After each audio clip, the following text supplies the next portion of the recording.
Chairman, Excellencies, ladies and gentlemen.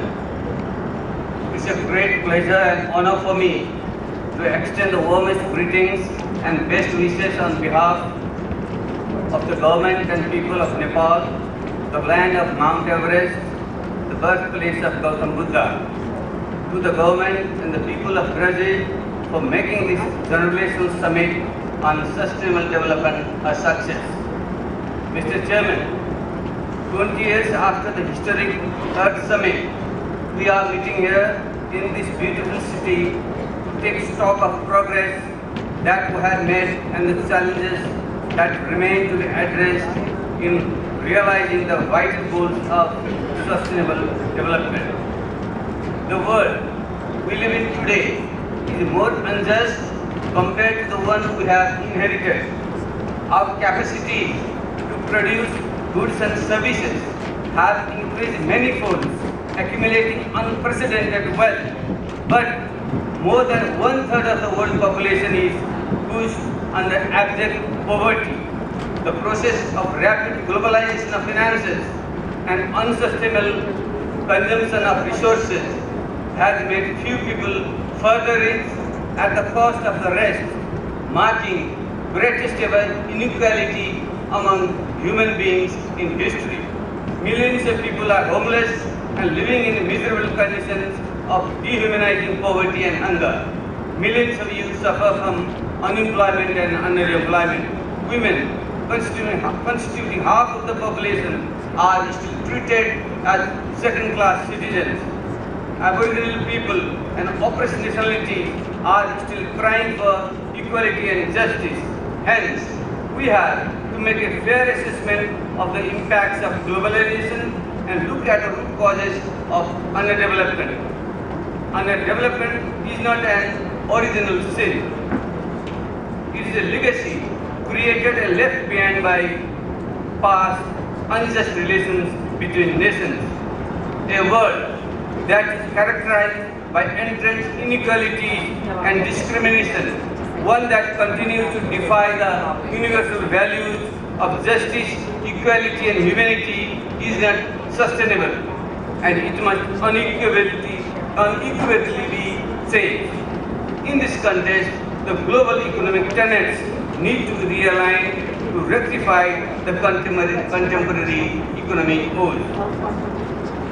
Mr. Chairman, against this backdrop, I speak on behalf of the least developed countries.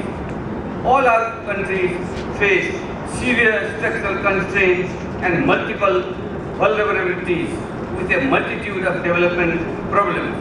Our development challenges have become more pronounced and complex, but our ability to address them remains greatly constrained.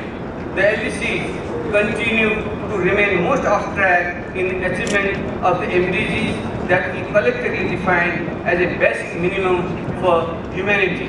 The resources committed to be available for achieving these goals fall much short of the commitment. Those who contribute the least to the greenhouse gas are bearing the brunt of it disproportionately. In this context, let me underscore the importance of the Istanbul Program of Action for the LDCs for the decade 2011 to 2020. We call for a full, effective and speedy implementation of the IPOA and its effective integration into global framework and post-2015 development agenda.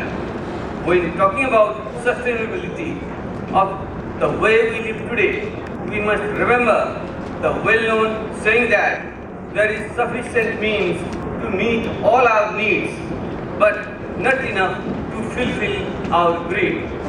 LDCs are naturally a key stakeholder of the conference.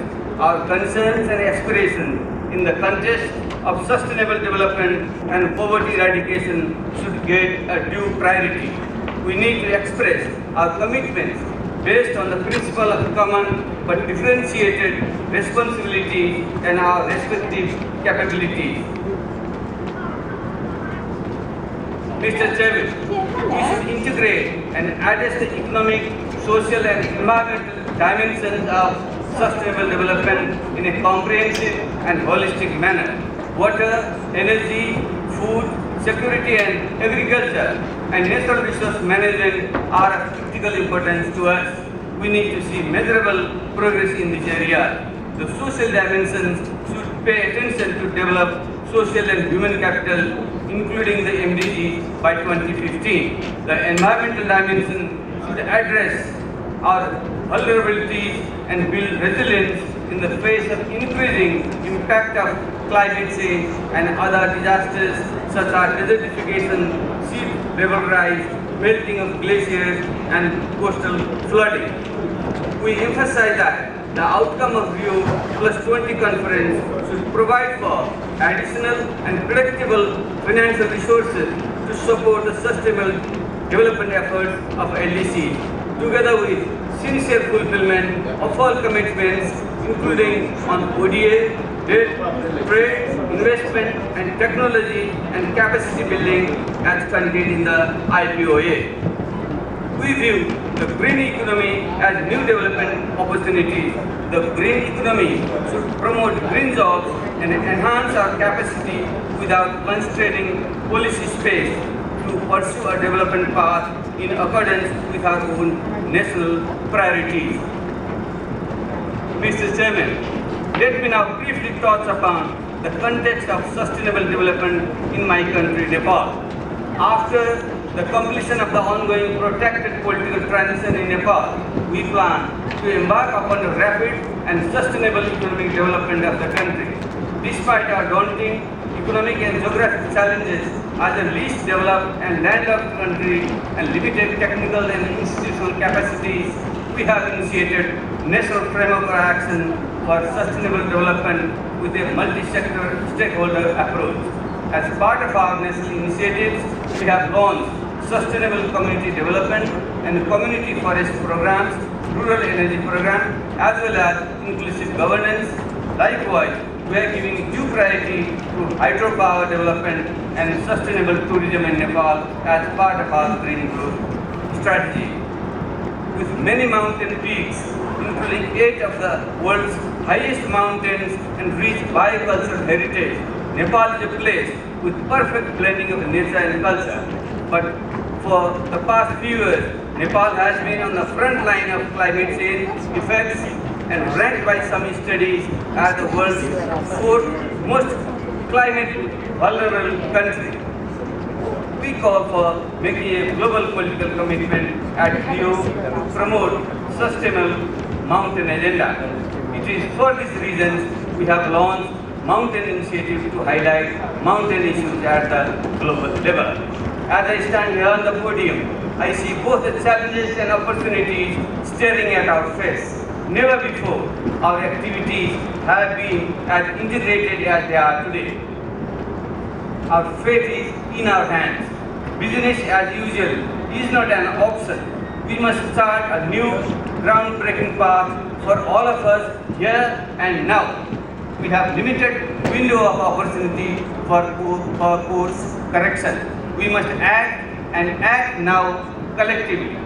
Let this conference unite us all for saving the Mother Earth and eradicating poverty everywhere.